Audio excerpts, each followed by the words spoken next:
Okay, so my presentation is very different to the ones that have gone before. This is something that happened to us at my previous institution, so I just really want to talk about assessment and the virtual learning environment. So I worked at the Faculty of Health Studies. There were 7 professions.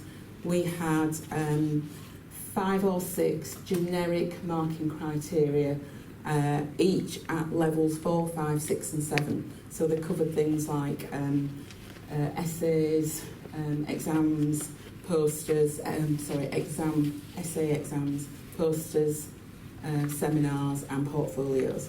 And we've been using Blackboard Grade Centre, so the rubrics have been integrated into there.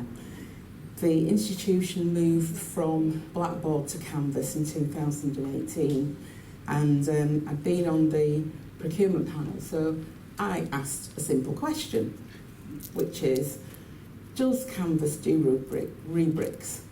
And I got a simple answer, yes.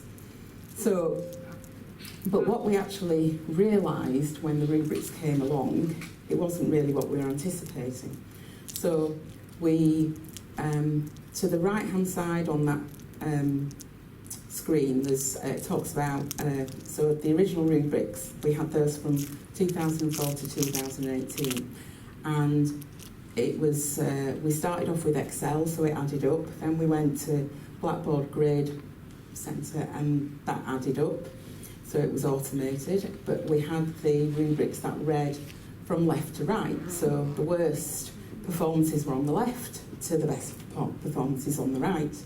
And the assessor could choose which box they wanted to highlight in terms of the fine graded bits in the middle. On the left, the new VLE came along. So VLE, Virtual Learning Environment or Learning Management System, that came along in 2018.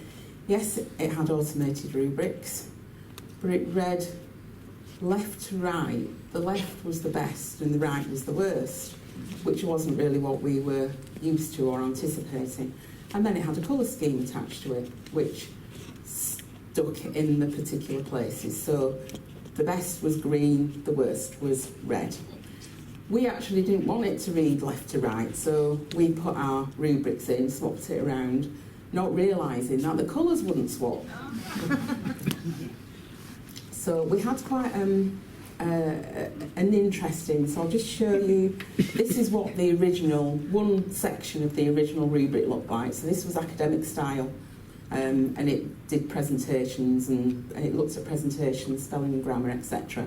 And the lecturer could decide what mark overall they would give. We then went to this.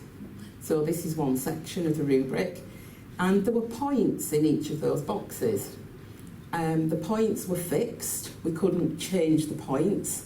So whilst we had swapped over the good left, the worst, but the points didn't swap. So the colours didn't swap either. So we actually in the end decided that in mid-year the staff were in uproar. So mid-year we decided we just needed to go back to what we actually knew. And the staff really wanted their own opportunity to give a mark, a holistic mark for that whole of academic style rather than an individual mark for each individual section. So basically it was about language difference. So I said rubric, they said rubric, but actually we didn't really mean the same thing.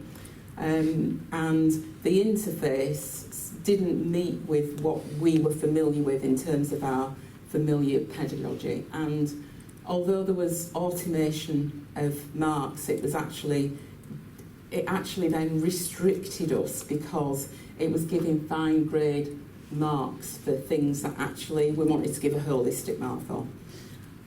So that's me. So that was originally at the University of Bradford, but I'm now at York. That's me.